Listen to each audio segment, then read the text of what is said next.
Welcome to the StoryADay podcast. This is Julie Duffy from StoryADay.org, encouraging you to be a writer every day, not someday. Good morning, good evening, good afternoon. Julie from StoryADay here, and today I want to talk to you about StoryADay because it's coming up. StoryADay May is just around the corner. As I'm recording this, it's just over a week away. And every year I want to encourage new listeners, new viewers, new writers and old to get the most of the challenge. So why should you sign up to write a story a day every day in May? Well, if you've listened to me at all, you will know that I am a big fan of getting out of our own way. I think that the most important thing about writing is not how talented you are, but how committed you are to turning up. Habit trumps talent. I was just listening to a friend of mine who is a dressmaker saying the same thing the other day. She was quoting a painter who we were friends with, who also says the same thing. I've talked about this on this podcast with Gabriella Pereira of DIY MFA. Anybody who is creating and living the life of a fulfilled artist and creator tends to agree with us that it's not about your native inbuilt talent. There's no need for you to worry about whether you're a genius or not. There's just a need for you to turn up. So one of the ways that I encourage people to turn up is to sign up for one of the StoryADay Challenges. It runs in May, it runs in September. There's some other stuff going on the site round through the year. But the May Challenge is the biggest event of the year. There's the most people who turn up, the biggest community whose energy you can benefit from. And there's a lot of excitement around the event. And what we do is every day I send you a writing prompt and you commit to starting and finishing a story on that day. Now, I always say you make up your own rules for story a day. So if every day for you means 3 days a week or every Saturday or, every other day, whatever rules you set for yourself at the beginning, try and stick to them. So that's the classic challenge. And I encourage you to do that because when you do that, knowing that you're going to be writing every day means that something flips in your brain. You get the switch goes on and you start to walk through the world like a writer. Knowing that you're going to have to come up with a new idea and write a story about it tomorrow means that when you finish today's story or as you're walking through the world today, your brain is looking for connections, looking for ideas. And it's those connections that are what creativity is all about. Steve Jobs talks about that in that famous commencement speech he gave about creativity is all about connecting the dots. And it's absolutely true. And you have to be open and looking for dots to collect. I call them StorySparks, so I encourage you to write down anything over the next week or so as we prepare for Story a Day. I will encourage you to write down 3 StorySparks a day. And StorySparks are not ideas for stories. They're not premises for stories. They are just odd little things that you see throughout the day. What exact colour is the baby leaf on your cherry blossom tree this week? What does that bird sound like it's trying to say if it was talking in English or your native language? What does that woman that you saw walking down the street, how is her movement? All of these little colourful details that you will be able to incorporate into stories. We quite often in my family go out, when we're out in the world, we're like, where is everyone going? Just driving down the road. What about those people? And when you go to a restaurant, what's their story? That weird mixture of people sitting at that table over there. Do they work together? Is it a family thing? All of these things are StorySparks that you can write down and don't worry about where they're going, just catch them. So I encourage you to catch 3 StorySparks every day to get your brain turning over, to start getting creative so that when the 1st of May hits and you have to wake up and write a story, you've got a whole bunch of things to draw from. Other tips for the classic challenge are coming up in a minute, but I want to pause and address those of you who might be thinking, okay, this all sounds great, but I can't write a story a day for a month. That's a little much to ask.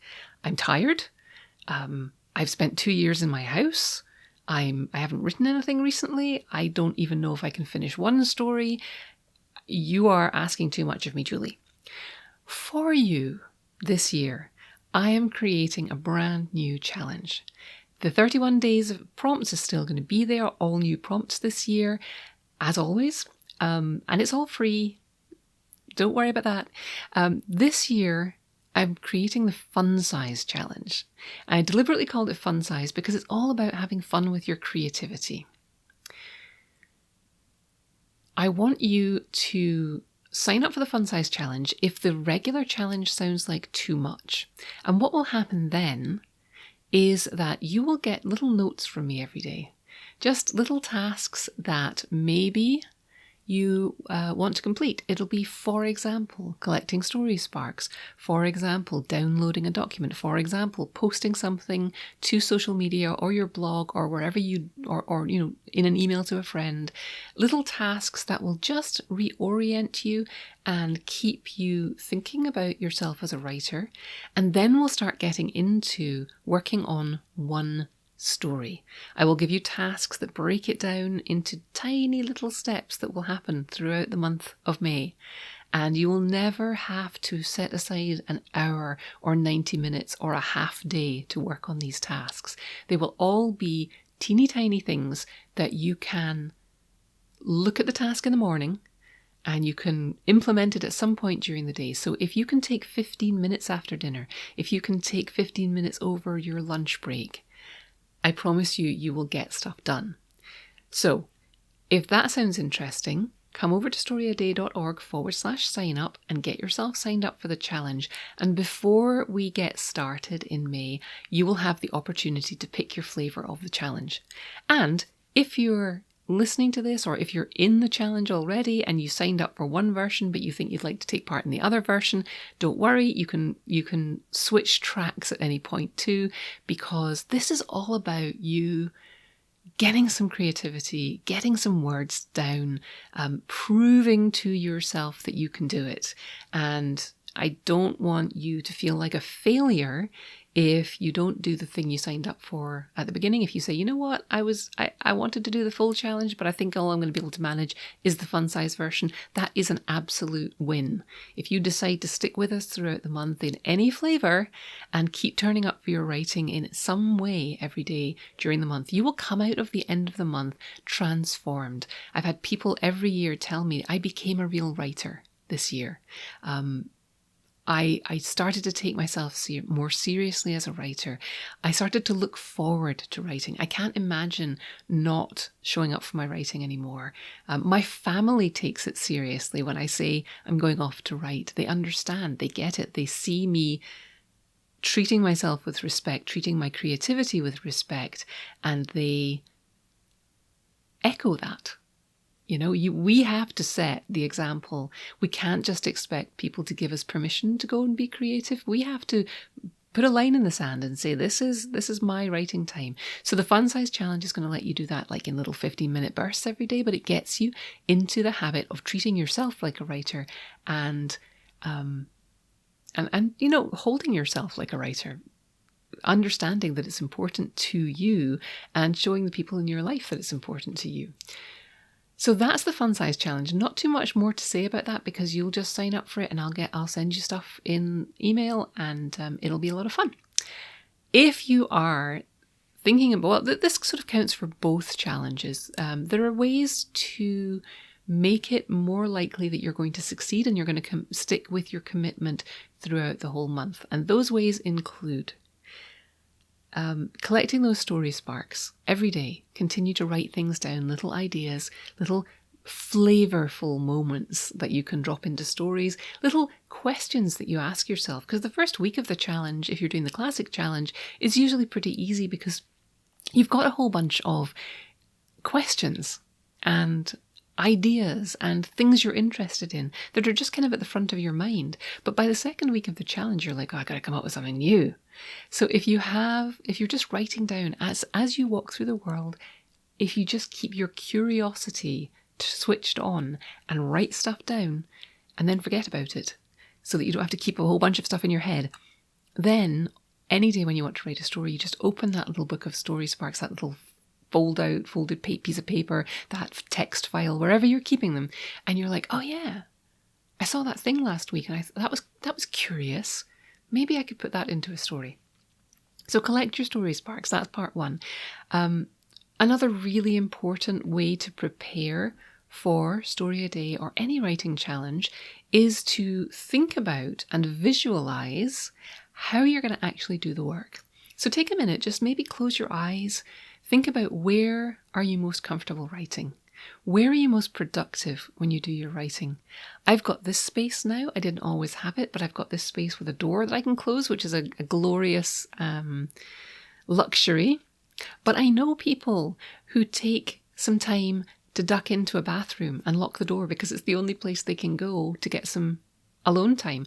I know someone who sat in her car to write every day because her family needed to be able to see her. They needed to know she was around, but she needed the quiet. So she went and sat in her car in the driveway every day to write, and she could wave to them, but she got her writing done. So think about what do you need to write? Do you need a laptop? Do you need your keyboard? Do you need peace and quiet? Can you write in the midst of the hubbub of your family? Sometimes I can, if I've got a story started and I'm just finishing it. Sometimes it's nice to have a bit of hubbub around you. Coffee shops, we all missed those so much during the pandemic, and maybe you're in a place where it's safe and you're comfortable going to a coffee shop again. Or maybe you're going to turn on coffee shop noises on YouTube and make it feel like you're in a coffee shop. Do you need a pair of big, obnoxious headphones that say to people, I am writing, do not talk to me now?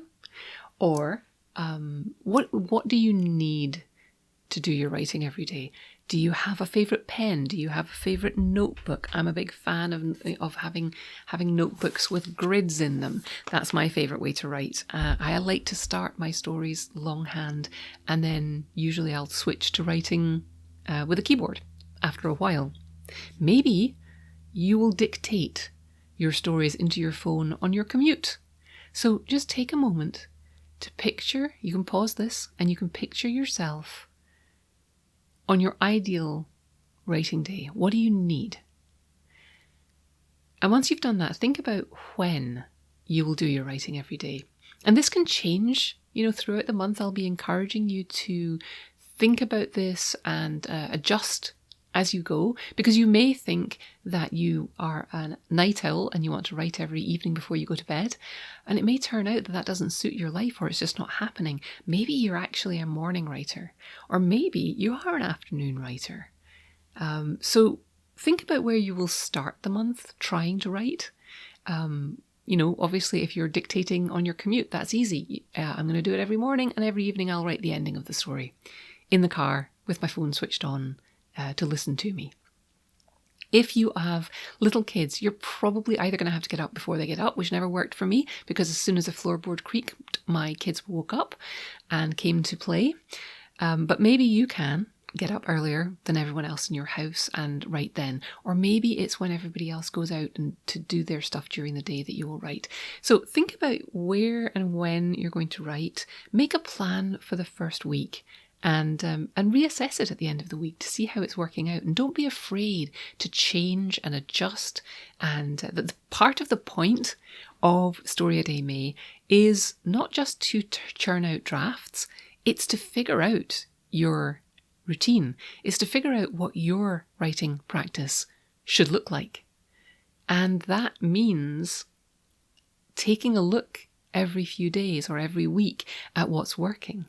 Taking a look at what's not working and figuring out how you can, instead of just blowing it all up and saying, well, I guess I'm not a writer then, figuring out the tiny little changes you can make that will make it more comfortable to work next week. If you're like me and you like novelty, you may find that a routine works for you for a couple of weeks, and then you start chafing at it and you're like, I really hate getting up and writing every morning now. So don't give up and don't beat yourself up about that. Just say, oh, right, I'm the kind of person that needs a little bit of novelty. So let's figure out what I'm going to do next week and how I'm going to shake things up next week. This is all about you figuring out how to be a writer. Other tips I will say for the challenge, whether you're doing the fun size or the classic challenge, come to the blog every day. I will send you a link in the email. Come to that post and leave a comment.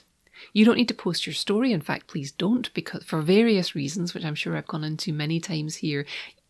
Keep your stories, as Gandalf would say, keep them secret, keep them safe. Just play with your stories yourself. But come and engage with the community to give yourself that accountability and that support. So come over to the blog, leave a comment every day to let us know how it's going. Is it working for you? Did you write today? Did you finish your story today? If you need to post after dinner saying, I haven't finished my story yet, but I will have it done by midnight, or I will have it done by the time I go to bed, and just give yourself that little bit of accountability in the blog comments, come over and do that. Absolutely. Post every day. If you miss a day and you're disappointed with yourself, come to the blog and confess. Confession is good for the soul, and people will rally around you. People will respond to you and say, oh yeah, I know how it goes. The final thing I will say about the challenge, the most important thing perhaps that I will say in this entire 16-minute podcast, don't give up. Don't try and catch up. So if you miss a day, let it go, is what I'm saying. If you've written 7 days out of 8, and on the 8th day, something happens, you get busy, you don't finish your story, somebody calls you, an emergency happens, you decide to go out for a walk and it turns into a party, and you don't get your story written, let it go. Turn up tomorrow, fresh day, fresh prompt, fresh task, move forward. All of the prompts will still be in your inbox. If you want to write to a prompt that you missed, write to it in June, write to it in July. Just keep moving forward. This is not about the catching up and writing 31 stories or doing every task on the day that it is sent. This is about you being a writer for the long term, and learning how to pick yourself up when you fall down is part of that process. It's why persistence and consistency and continuing to show up and continuing to engage with the community are so much more important than talent. I know talented writers who have never finished anything. I know talented writers who have finished things and never sent them out into the world. It doesn't really matter if you're not doing the work. And doing the work is a huge part of doing the work is allowing yourself to be human, to be flawed, to fall down, and to get back up again, and to keep moving forward and let the disappointments flow off your back. So, collect your StorySparks. Sign up for the challenge so I can email you every day. And you will have to sign up at storyaday.org/sign up if you want to participate this year, even if you've participated in past years, because that's how I'll know you want me to email you every day. I'm not going to email everybody every day unless they want me to. So collect your StorySparks, sign up for the challenge at storyaday.org/sign up. I will give you an option to choose your flavour of Story a Day once you've signed up. Commit to a particular way of writing, whether you're going to use your laptop or your notebook. Get your supplies together now. Think about where you will write and when you will write. Acknowledge that you're going to have to tweak and change and flex and flow as the month goes on. Commit to coming to the blog every day and leaving a comment to let us know how it's going. It's important to have that accountability. And promise yourself that you will let it go if you flub. If things aren't going well, you'll just keep showing up. If you decide to stop writing partway through the month. Make a plan for when you're going to start writing again and stick to it, and leave us a comment and let us know. So let mistakes flow off you. Try your best. Doesn't mean going flat out. It means giving your writing and yourself the respect that you deserve. I'm really excited for everyone to get to see all the new prompts this year, and I'm really excited to share with you this slower, kinder, gentler challenge that is the Fun Size Challenge. So get yourself signed up, and I will be in touch. If you have any questions, you can come over to storyaday.org/podcast and leave me a comment, or you can leave a comment on this video if you're watching the video, or just email me, julie@storyaday.org. I hope that's inspired you to think about how you're going to participate in the challenge this year. I hope you are going to participate in the challenge this year. Invite a friend. I want everyone to be participating this year. I want thousands of people, because it is so much fun and your stories need to be told. And, the stories are how we make sense of the world. And stories are how we connect. Stories are how we create empathy with people who are not like ourselves. There's so much need for that. And your experiences and your stories can only be told by you. And we need them. The world needs them. Your voice matters. So I hope you'll sign up for the challenge. And get in touch with any questions. And most of all, keep writing. Thanks for listening. Why not come over to the blog at storyaday.org and check out this week's writing prompts and articles. And in the meantime, have a great creative week. And of course, keep writing.